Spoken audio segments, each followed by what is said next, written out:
Terakhir kita sampai pada huruf ha ya. Baik, berarti hari ini kita bahas huruf kha. Kesempatan ini kita bahas satu huruf, yaitu huruf kha. Huruf kha. Dari mana tempat keluar huruf kha? Dari ujung tenggorokan. Okey, ujung tenggorokan. Atau bahasa Arabnya biasanya disebut dengan adnal halqi.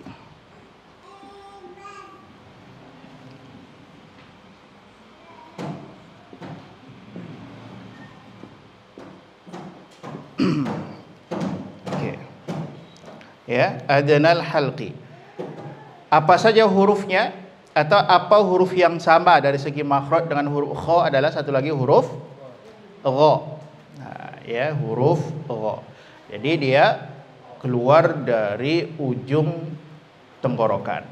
Maka tenggorokan itu terbagi kepada tiga, ya. Tenggorokan itu terbagi kepada tiga, yaitu pangkal tenggorokan, kemudian yang kedua tengah tenggorokan, dan yang terakhir yang ketiga ujung tenggorokan. Dan kita pada ujung tenggorokan.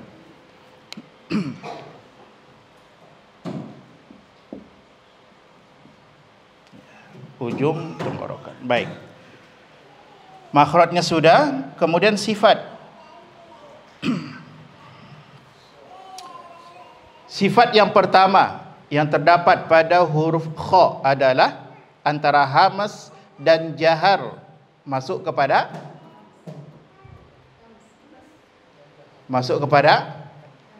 hamas. Apa huruf hamas? Fahathahu syakhsun sakat. Fahathahu syakhsun. Jadi kha, maka termasuk dia kepada hamas.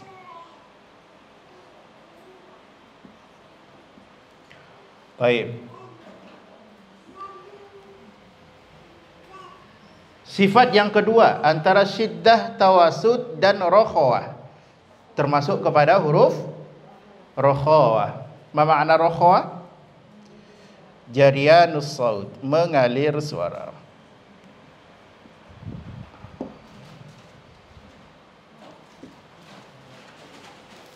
Baik.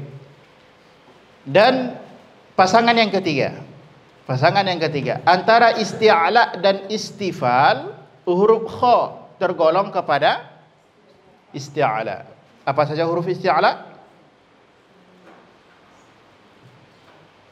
Khussa dawtin qil. Khussa dawtin qil. Ini dia. Maka kha dia termasuk kepada isti'ala.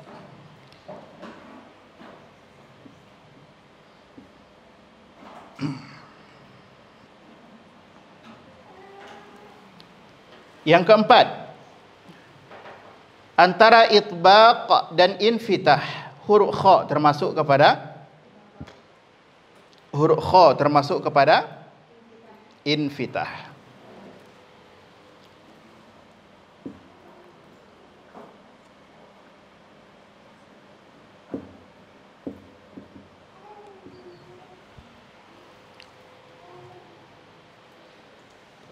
Infitah.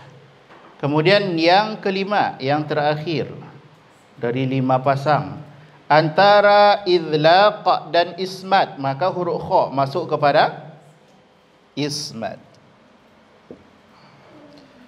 Apa huruf idlaq? Farra min lubbin. Maka huruf kha tidak termasuk, maka huruf kha tergolong kepada ismat. Nah, ini adalah 5 sifat. Baik. Ada tidak sifat yang tidak berlawanan pada huruf kha? Ada? Tidak ada. Kha hanya memiliki 5 sifat saja, yaitu sifat yang berlawanan. Baik, sekali lagi dari segi makhraj huruf kha tergolong kepada ujung tenggorokan, yang paling dekat dengan pangkal lidah. Kha, ya, kha. Paling atas. Maka fahami kalau ujung tenggorokan paling atas, maka kalau dia pangkal tenggorokan paling bawah. Ini maka jangan ragu mana pangkal mana ujung, ya. Jangan ragu mana pangkal tenggorokan mana ujung. Kalau pangkal berarti dia yang paling dalam, dekat dengan dada. Taib, makhraj dan sifatnya yang pertama dia hamas. Hamas berarti jariyanun nafasi, maka mengalir nafas. Maka kha dia adalah huruf yang ketika disebutkan maka mengalir nafas. Bisa dirasakan contohnya kalimat yahtasimun. Yahtasimun, mengalir nafas terasa. Kemudian yang kedua dia sifatnya rokhawah. Rokhawah artinya jariyanus saut, mengalir suara. Ya, mukhlisina, mukhlisina, mengalir suara juga bisa diterdengar, ya, bisa terdengar. Dan yang ketiga isti'ala. Isti'ala adalah irtifa'u aqsal lisan ila hanakil a'la. Terangkatnya pangkal lidah ke langit-langit atas. Maka ha tipis, ha datar saja lidahnya, tapi kalau di sini kho, kho dia huruf tebal, terangkat pangkal lidahnya, maka terdengar bulat atau tebal bunyi suaranya. Kemudian dia infitah, lawannya itbaq. Itbaq itu ilsaqun juz'un kabir minal lisan ila hanakil a'la, yaitu menempel sebahagian besar lidah ke langit-langit atas. Hurufnya 4, so, do, to, dho. So, do, to, dho. Selain 4 itu maka dia infitah. Maka dia iftiraku, ya, iftiraku ma baina juz'un kabir minal lisan ila hanakil a'la. Maka dia terpisah, ya, tidak menempel sebagian besar. Ismat, ismat lawannya adalah idlaq. Idlaq itu ikhraju harfi bisuhulah, keluar huruf dengan mudah, sedangkan lawannya adalah ismat, maka dia su'ubah, keluar huruf dengan sedikit butuh penekanan ataupun penguatan dalam pengucapannya. Kha termasuk kepada ismat. Dan ini adalah 5 huruf, 5 sifat yang terdapat pada huruf kha. Makhraj sudah, sifat.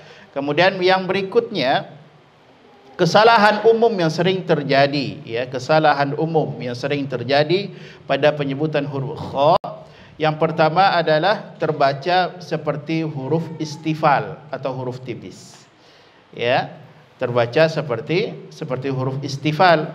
Maka posisi mulutnya, contohnya kalau bertemu huruf tipis bertemu setelahnya huruf tebal.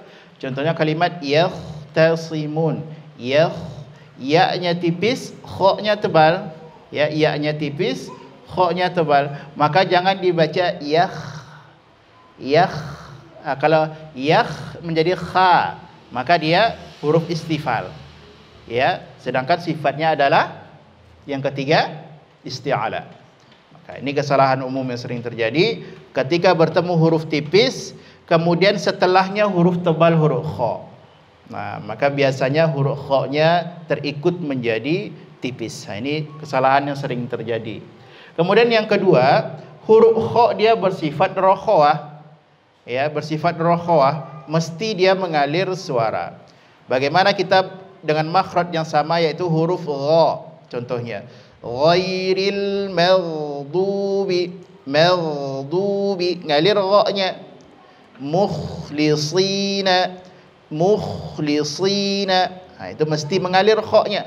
Jangan hanya sampai mukhlisina, mukhlisina, enggak nampak mengalir. Jariyanus saut, mengalirnya suara indan nutqi harfi, yaitu ketika penyebutan hurufnya. Nah, ini setidaknya pada 2 ini yang sering saya jumpai kesalahan dalam penyebutan huruf kha. Yang pertama terbaca istifal, yang kedua tidak terberikan sifat rokhawah dalam pengucapannya. Nah, itu dia pada huruf kha.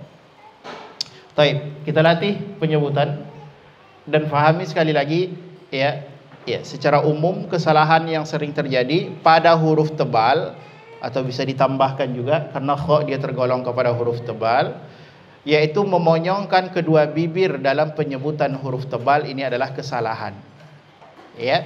Bisa dibuat poin yang ketiga pada huruf kha, kesalahan umum yang sering terjadi yaitu dengan memonyongkan kedua bibir dalam pengucapannya.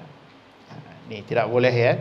Apapun huruf tebal ya, baik yang 8 kemudian tambah huruf ra, yang ketujuh tambah huruf ra kemudian tambah lafaz Allah. Dalam penyebutan huruf-huruf tebal ini tidak boleh dengan memonyongkan kedua bibir ya, kecuali dia dalam harokat dhammah. Kalau dhammah dia sudah pengaruh harokat intimamus syafatain dengan memonyongkan kedua bibir. Baik. Maka cukup ya sedikit buka rongga mulutnya, jangan sampai dia memonyongkan, jangan dibaca kho. Wah, ini kesalahan. Maka untuk melatihnya seperti biasa, letakkan saja posisi telunjuk di bibir kita ya. Dan jangan sampai terdorong posisi telunjuk kita. Cukup kho. Jangan sampai ini tidak boleh ya. Coba sama-sama kho. Lagi kho. Kasrohkan khi. Baik, ini dia di maratib tingkatan-tingkatan ketebalan. Ketika dia isti'la plus infitah, tiga huruf dia ada kha, ada gha dan ada qaf. Kha, gha dan qaf. Ketika dia baris bawah, jangan ya kadar ketebalannya berkurang. Jangan dibaca dia menjadi khi. Tidak, tapi cukup khi ya. Sekali lagi kha, khi. Dhammah monyongkan khu. Kemudian ba tipis, kha tebal. Jangan dibaca yang pertama bakh, ini salah. Bakh salah. Yang kedua dibaca bah, itu juga salah. Ya, fahami faraqqiqan mustafilan min ahrufi wa hadiran tafkhima. Ada tipis bertemu tebal, dikhawatirkan huruf tipisnya tebal. Itu salah. Jangan dibaca bah ya, tapi senyum ba-nya, ngambekkan huruf kha-nya sambil ngalir. Bah. Coba sama-sama 1 2 3. Bah. Senyumkan ba. Kha. Ba. Kha. Baru sukun kha, bah. Yah. Tah. Bah. Itu dia.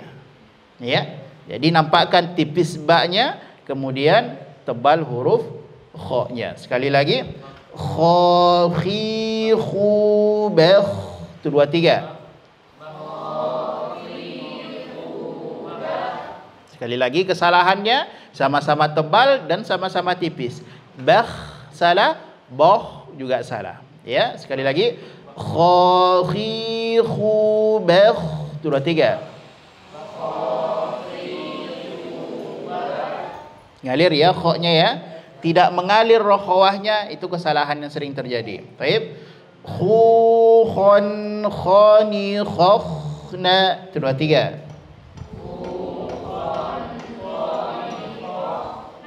Ngalirkan dan posisinya pada huruf tebal. Jangan khoni khokh, jangan disenyumkan.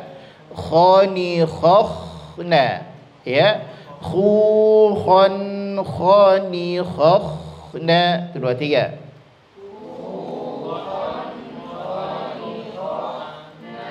Minal mukhni.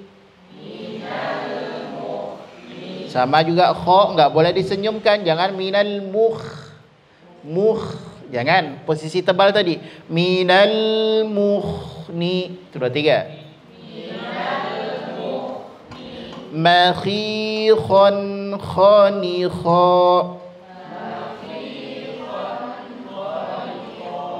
Okey, baik. Itu dia pembahasan kita hari ini pada huruf kha.